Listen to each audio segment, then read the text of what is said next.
Assalamualaikum warahmatullahi wabarakatuh. Halo teman-teman semua, apa kabarnya?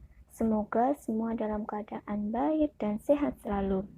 Nah, kali ini kita akan belajar tentang money laundering dan narkoba.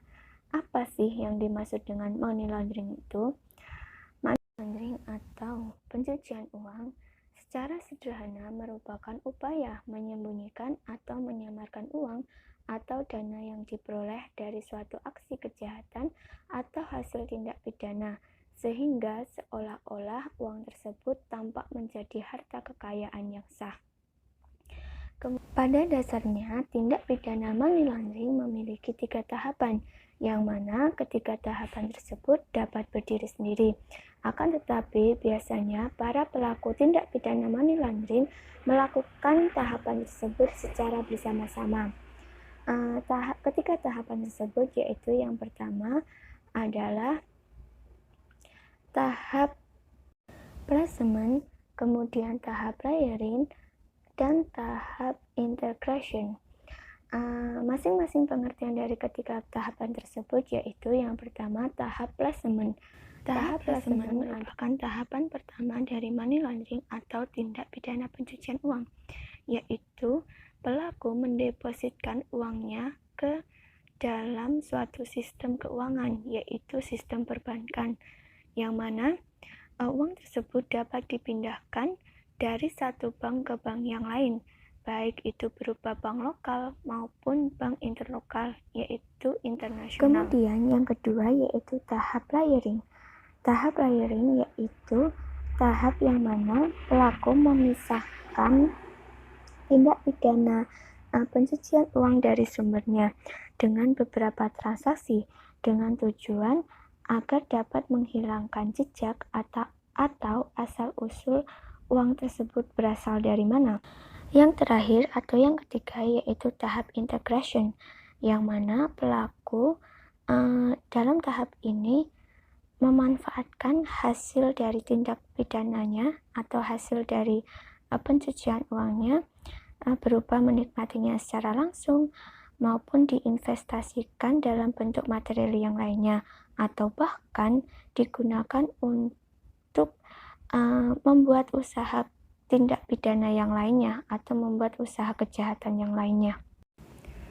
Kemudian metode yang sering digunakan pelaku dalam tindak pidana pencucian uang itu ada 3, yaitu yang pertama metode buy and sell conversion, kemudian yang kedua metode offshore conversion, dan yang ketiga metode legitimate business conversion. Kemudian dasar hukum tindak pidana pencucian uang atau money laundering itu telah ditetapkan oleh pemerintah bersama DPR, yaitu yang pertama dalam Undang-Undang Nomor 23 Tahun 2003 tentang Bank Indonesia. Kemudian yang kedua Undang-Undang Nomor 8 Tahun 2010 tentang pencegahan dan pemberantasan tindak pidana pencucian uang. Sebenarnya dasar hukum ini dapat diubah sesuai dengan keperluan. Artinya dasar hukum ini tidak menetap, dapat diubah dengan tujuan agar dapat meminimasi bahkan memberantas tuntas tindak pidana pencucian uang atau biasa disebut money laundering.